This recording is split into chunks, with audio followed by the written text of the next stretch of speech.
Hey, what's up? This is LeBauer with the CashPT Lunch Hour Podcast, and today's episode is a special episode. It's episode 100. So, welcome to the podcast and welcome to the show. Today, what I want to do is go through and talk about some of the big lessons that I've learned interviewing almost 100 people. So not every episode's been an interview, but I've interviewed dozens and dozens of amazing, passionate physical therapists and non-physical therapists, business experts on the show. And over the course of the last few years, I've been on dozens of strategy calls, dozens of coaching calls, and worked with thousands of people. And I want to distill down for you the biggest lessons of the last few years in the CashPT Lunch Hour podcast. So get ready. So here's what we're going to talk about. I'm going to talk about some big ideas and maybe a few little strategies, but big ideas that are going to help you be even more successful and create an even bigger impact in the world for your community, for your business, for yourself, and for your family. Number one, it's no longer a question of will cash-based physical therapy work. It's a question of, are you willing to do what it takes to make it work for you? Because I've been doing this for 10 years. I've interviewed people on my podcast who've been doing it for even longer. And only recently have people actually been talking about cash-based physical therapy and sharing how to make cash-based physical therapy work. It's no longer, the hidden secret. It works. I spent the first 5 years in business trying to prove to everyone who told me it wasn't going to work, it was a bad idea, that it would work. That people will pay an extra $10 an hour to see me now that I'm Dr. LeBauer versus I was Aaron LeBauer, the massage therapist. So cash-based PT works. It works in small towns. It works in distance communities. It works at telehealth, mobile, in a gym, brick and mortar. It works in Brooklyn. I had someone tell me one time, well, I live in Brooklyn, people here won't go for cash-based PT. There's a million people that live in Brooklyn. I've had people, it seems a little bit more logical to say, I've had people say, well, my towns only have 3,000 people. Well, I have two coaching clients I've worked with, Justine Calderwood and Holland Oliver, who've both opened up successful six-figure cash practices in towns that are super small. One a mountain town, one an island off the coast of Maine. So there is no reason a cash practice won't work unless it's something that you don't want or it's something you are unwilling to do and make the effort to do. Because it's really, it works. People pay for it. We're not actually asking people to pay for something that they can get down the street for less. We're actually having them pay for a result that they can't get anywhere else, because we don't have anyone telling us how many units to bill, how long we should spend with people, etc. So I can actually spend enough time finding out what people want. And yes, in-network physical therapy works too. Cash PT works. It's just a question of, are you willing to do the hard work? Are you willing to put in the time and effort to figure out how to get it to work for you? That's the question. Okay, number two. The top most successful business owners and entrepreneurs do a lot of different things. But most importantly, they use systems to run their business. They hire amazing people to run their systems. They take action, massive action, and they leverage resources to scale and 10x their income, their time, and their impact in the world. There are a lot of overnight successes where people have put in lots of time before the success came. And the number one thing that they all do is they create systems. And so what does a system allow you to do? A system allows you to replicate a process over and over and over again so that I can hire someone else or hire a service or software to do that task for me over and over again so that I can now get more time back to spend on higher impact strategies or time or bigger money-making activities. For instance, if I can hire someone to answer the phone for me and change the rooms between patients and take care of people coming in and out and reschedule them, etc., and answer the phone when people call, then not only am I busier because they answer calls that I couldn't take while I was treating, I have an extra hour at the end of the day that I can be home early. I get my notes done between patients. I don't have to stay extra time at the end of the day to do my notes and call back the 3 to 5 people who've called me during the day and spend 20 minutes on the phone with each one. Business owners also use systems like automated software. They hire out other services to run parts of the business. So marketing, I can hire someone else out to do Facebook ads because it's going to take 10 hours out of my month. That's $150 an hour for $1,500. Well, if I spent that 10 hours with patients and I'm charging $250 an hour, I'm up $100 an hour. So I hire someone else out to do it. Successful business owners and entrepreneurs take action. Look, having a great idea is one thing, but taking action on your idea is another. A lot of people say, "Oh, I had that idea. How can so and so be successful with that idea?" Well, yeah, you had it, but you didn't take action or do anything about it. So if you have a great idea, it's only as good as the action that you're going to take to make something of it. Successful business owners and entrepreneurs leverage resources to scale and 10x their impact. So they leverage their resources. So that's credit card debt, a line of credit, people, systems, is how can I use this thing to get more of this other thing? So how can I use money and people to get more impact and time?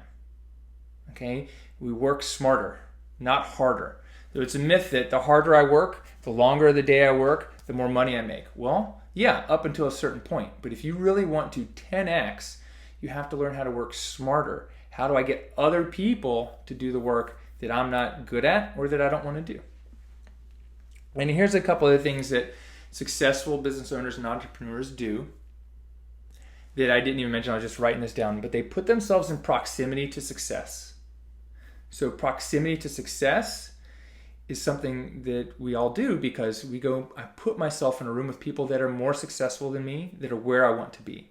Because success leaves clues, because it rubs off, because by being with other people that are more successful than me, not necessarily smarter, but more successful, and sometimes smarter, I get to be around them and hear how they talk, hear how they think how they think, and I start thinking that way, and it levels me up. It pulls me along, and it allows me to get up to the next level without even climbing the ladder. It basically allows me that super hyper jump type of thing. So proximity, you put yourself in proximity to the amazing things in the world because there is an abundance and there's enough to go around. You actually just have to put yourself there in order to see it, observe it, and learn from it and implement it in your own business and life.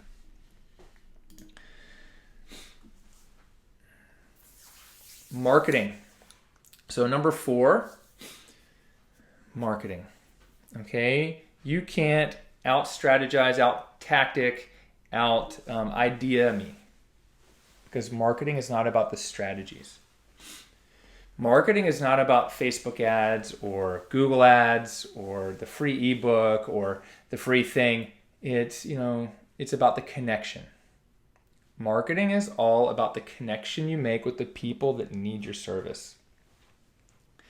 If you can connect with them and use the language that they use and get into the thoughts inside their head, then your marketing is going to work.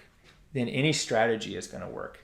It just has to get in front of people using the same language as the conversation in their head. Facebook ads are sexy, right? Facebook ads are the thing. And it's like, if I could only spend $500 on Facebook ads, then I wouldn't actually have to do any work. Facebook ads are a lot of work.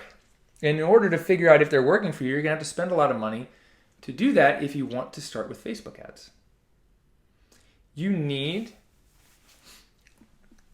your market and your message. You need to create a market message match. It's like your message needs to match the wants, needs, and desires of your marketplace. Okay, but if your market, your customers want something different than what you're offering, they're never going to buy it. And your marketing will never work no matter how many dollars you put into it. Okay? You need to develop personal relationships. And that a lot of times is in person, but you can also develop a personal relationship with people through social media. And if you can develop strong personal relationships with experts and influencers, like people of influence, like the gym owner, the yoga teacher, then when they talk about you and that person hears about you and then sees your ad, then there's 3 to 4 points of contact and they're more likely to become a customer, and that's how your marketing works. But you have to engage in personal relationships with people. To this day, personal relationships are the biggest mover of our clinic. Creating local personal relationships with the business owners or head trainers at different studios has been the number one thing that's moved our business forward. We can spend $500, $1,500 on Facebook ads for the month and not get near the results as creating a in-person workshop or a personal relationship where that person now trusts me or our business as their physical therapy go-to business, and they send their clients and customers to see us. Marketing is not about the strategies. It's about the connections and relationships you can create. Here's another good one. Number 5. This one, I'm trying not to be, I don't want to be negative with this one, but it's tough because as physical therapists, you have it too good. As a physical therapist, there are too many options for you. I've worked with people who before they got started hesitated for years because they were able to make 6 figures in home health. Alexis Sims is one of my Platinum Mastermind students who had it too good, but she wanted something better, but she didn't have enough pain in her life to move her forward in taking action. Her action threshold was too high. Okay, she had it too good.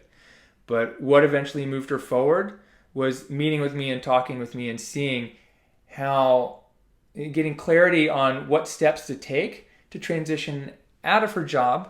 And within 3 months, she transitioned out of her job completely and almost tripled her revenue in her cash practice. Whereas before, 2 years, 2 to 3 people a month, it was just kind of like floating along because we have it too good. We have too many options. Conversely, we have it so good that why aren't you willing to take a leap and get started? Because there's a backup plan. There's like 5 backup plans. I get job offers every week. Like the backup plan is so good that, just go take the leap. Try it. If it doesn't work, you can always go get a job. Like it might not be the best job in the world, but if business ownership's not for you, well then, you're doing it because you don't like the job you currently have, well, maybe trying out becoming a business owner or a cash practice owner is the best thing that's going to happen to you when you realize that's not what you want and you're going to do something else. Just like my buddy Andrew Tran from Physio Memes. So shout out Andrew. He came in and worked with me for a month and realized he doesn't want to own a clinic. He wants to spend his time building online, selling his shirts, his memes, all that stuff. It's great. I'm sure there are other people that have gotten into it and realized, I'm not cut out to be a business owner. I want to do something else. Or I'm not cut out to be a clinic owner. I want to do something else.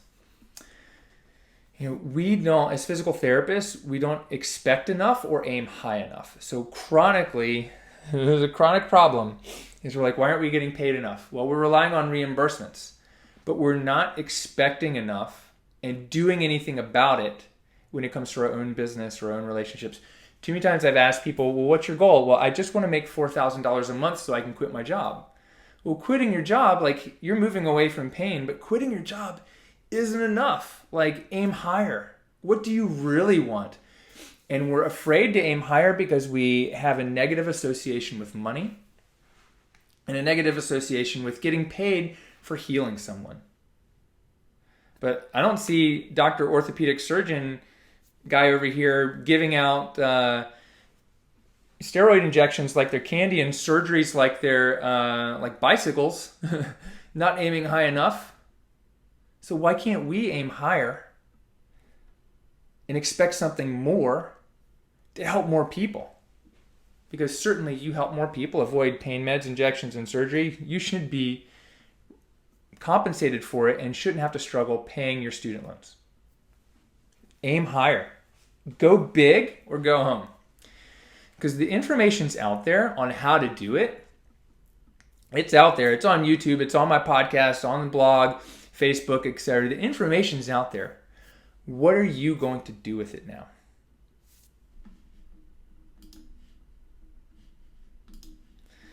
Number 6, working with a coach helps time collapse results. Now, I'm not saying it from my own experience. I'm also saying this from the experience and recommendation of dozens of guests on my podcast. Dozens of guests on my podcast have come through and I've asked, well, what's one thing that someone getting started should know? Well, a lot of times when it was other cash practice owners, it's like, here's a detail about starting a cash practice. Great. And those are absolutely helpful hints.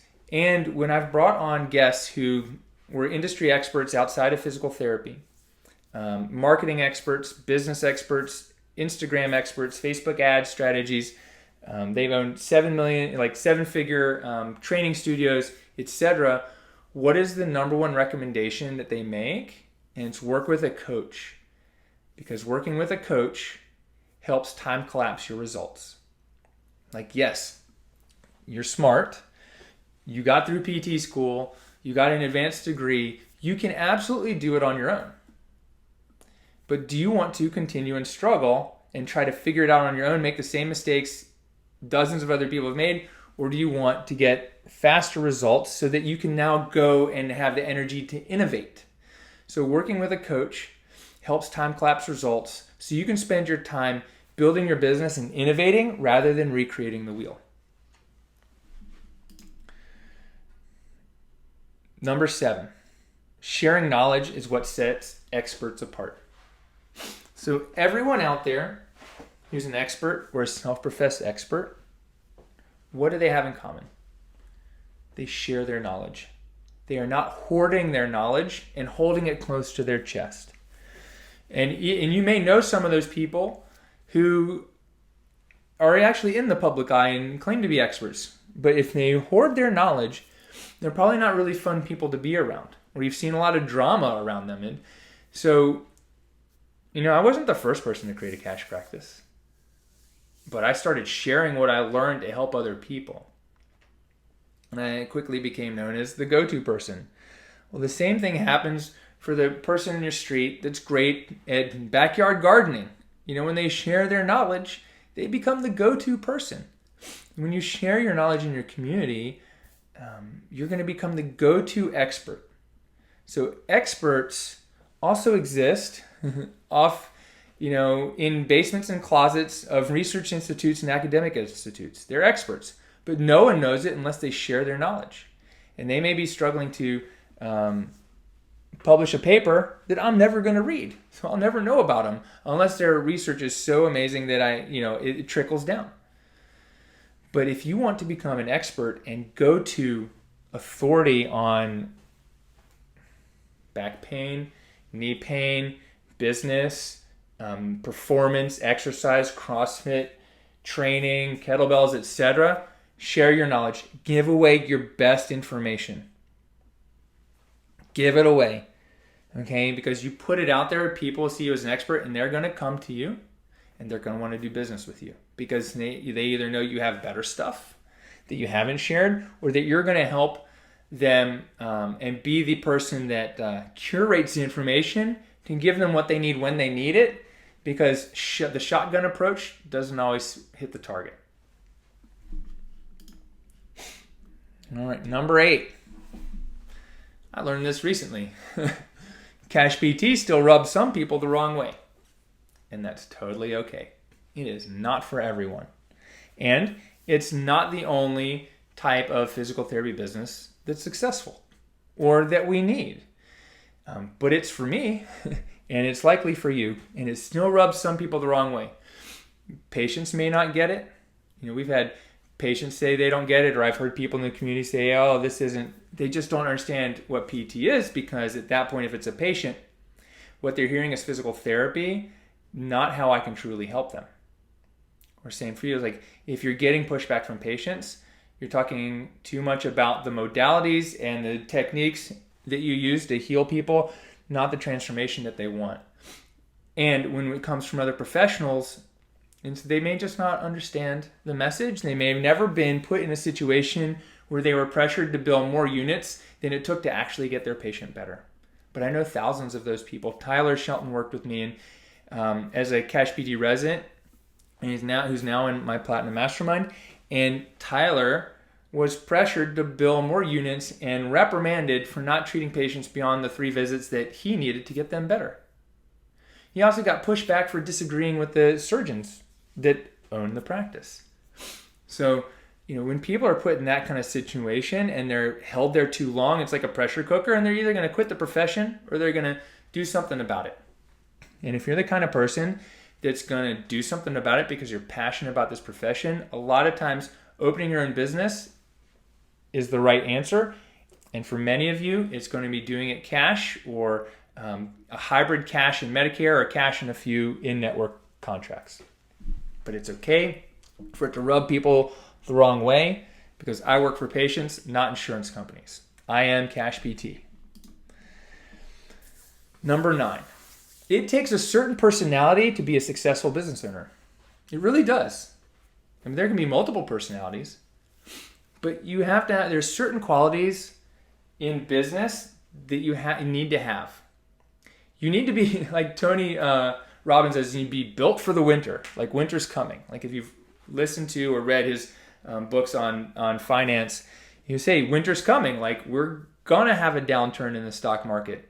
And and Warren Buffett says it's, when the stock market goes down, it's the only time people freak out when something goes on sale. Because if the stock market goes down, really things they're going on sale. If you have cash reserves, you buy it on sale because it is going to go up. As a business owner, you need to be able to handle risk and uncertainty because it is a big risk to go out and open your own business. And it's a little bit bigger risk to open a cash practice because you have to conquer more objections. The insurance objection, you have to be one level up. I mean, if an in-network clinic marketed and served patients the exact way we did it, they would be crushing it, and there would be no reason that in-network clinics would struggle to pay the bills or pay the employee payroll, etc. It's like insurance is kind of like a coupon for getting physical therapy, but no one looks at it that way. So as a business owner, and to be a successful business owner, you have to be okay with risk. Like you take risks. I'm okay taking risks. You thrive off taking risks. And you need to be okay with uncertainty because you never know if this idea is actually going to land or not. You have to be okay putting the idea out in front of people. You also are probably a person who wants to do things better than you've seen it done before, and you want to do it your own way. You don't like being micromanaged. You've had great ideas in the past and been told, no, we can't do that.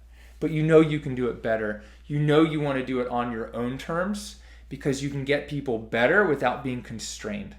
And you don't like other people telling you what to do or managing you. I mean, I hate it. When I was a temp and, I got micromanaged all the time. And at one point, I think I just left a bunch of work on my desk because they're telling me how to do the job that I knew how to do better than the person who came there in front of me, because I was smart and I figured out a faster way to do it. The first day I was a temp, they actually, at 11 o'clock, I was there to open envelopes, and at 10 a.m. I said, okay, what's next? And she said, you're done? And I'm like, yeah. She's like, you can leave. So then I learned, you don't need to work that hard as a temp because no one expects you to work hard. But then when people micromanage you, I had a woman assign me to a job of packing up cubicles because they moved and they told the employees that Friday, if you don't pack up your desk, we're going to move for you. So it was Monday.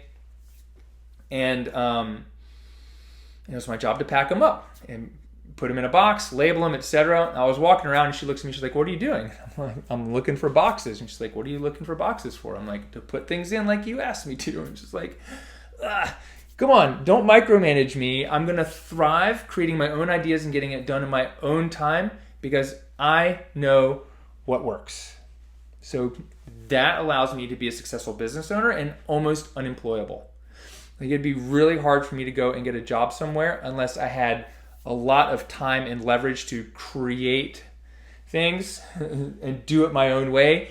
And a boss, like, I don't even know if I could have a boss that would allow me to do that. It would almost have to be a business partner. So here's what I've come to. So I've learned, from doing 100 episodes and doing some of these interviews over the last 5 years, I've learned that there's a lot of misconceptions. There's a lack of education about business and entrepreneurship in our physical therapy degrees. And if you want to succeed in business, you need to start developing some of these qualities. You need to start developing some of these ideas and mindset. And one of the things that you really need to do is spend as much time and effort and energy into learning business and marketing and sales as you did learning how to evaluate a patient, do a manipulation, and do some corrective exercise. You really need to do that because it's just as important, if not more important, to grow and scale your business. And so it's awesome interviewing people because I get to ask questions. I get to hear how they would handle a certain problem, and time collapse my learning. And so one of my new goals, I was thinking about this about a week ago. I was like, what's the new thing I want? Because we've talked about not everyone is cut out to be a business owner, entrepreneur, or even own a cash practice. And you may have identified that as yourself as you're listening to this, and that's totally cool. And so what I want for you is to be able to go get a job somewhere where you're valued, where your opinion matters, where you're not pressured to treat patients in a certain way. You're actually mentored to treat patients in a way that works. And so my next 5-year mini goal for this podcast and for my business at LeBauer Consulting and for the mentoring and education and coaching that I provide and teach is to scale up 1,000 cash practices. So in 5 years, we will have 1,000 cash practices that are offering amazing jobs for physical therapists. Because I want to be able to show you how to scale up your cash practice so you can live the life you want on your own terms. You can pay down your loans. You have time with your family. You can create impact in your community. You can put profits in the bank, money in the bank, so you don't have to worry. I'm not talking about going out and helping you buying Bentleys, etc. Like, we're doctors. We should earn a fair living in exchange for the lives that we change. And you shouldn't have to struggle to pay back your student loans. You shouldn't have to struggle to go on vacation with your family and provide for your kids. And even have extra to give away at the end of the year. So can I help you create an amazing business and create amazing jobs for all the physical therapists out there who are not built for entrepreneurship or realize that entrepreneurship is not their path? If I can do that, then not only do we help more patients and help more business owners, we help more PTs who weren't even meant for entrepreneurship. It will give them a great job so they don't get burnt out of PT and feel forced to go into private practice when that's not where their heart and energy and efforts lie. That's not their path. So if you can get on that path with me, share this out. Let me know. If you can join me in scaling in business and growing so we can create not only impact for patients and ourselves, but other physical therapists too, I want you to, shout me out, tweet it out, something. Share an Instagram story. Let me know you're on board with the scaling. Scaling and structure and helping other people. I don't know exactly what to say because I kind of just thinking it as we go along. But I think it's not only our duty as physical therapists to learn how to market and sell to patients so they know to get PT first instead of surgery. It's also our duty as the next generation of physical therapists to leave the world a better place, but also leave our profession a better place. Because our profession has let a lot of us down. But we just can't sit back and say, oh, I'm not going to do anything about it. People think physical therapy is a modality, like chiropractors, trainers, because our profession has allowed that to happen, and we're not going to allow that to happen anymore. And so we're going to do something about it, and we're going to make this profession a better profession for the next generation to come. So that's my challenge for you. So if you got anything out of this episode or at all out of the podcast, I would appreciate it if you could do me a favor.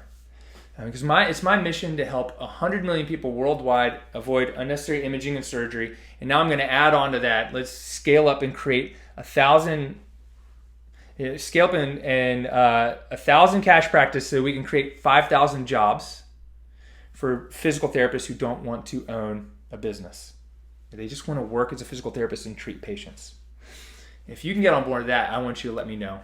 But if you got anything out of this podcast, in order to get that, I need your help. And I need your help getting this message out to your friends and colleagues and coworkers. So if you could do me a favor and leave me a 5-star rating and review on iTunes and just share what you got out of the podcast, or even just tell 5 of your friends about it, that would be amazing. And for a limited time, you can get a copy of my book, The CashPT Blueprint. It's free. You can go to cashptblueprintbook.com and maybe even get a copy and send it to a friend. Send it to one of your classmates.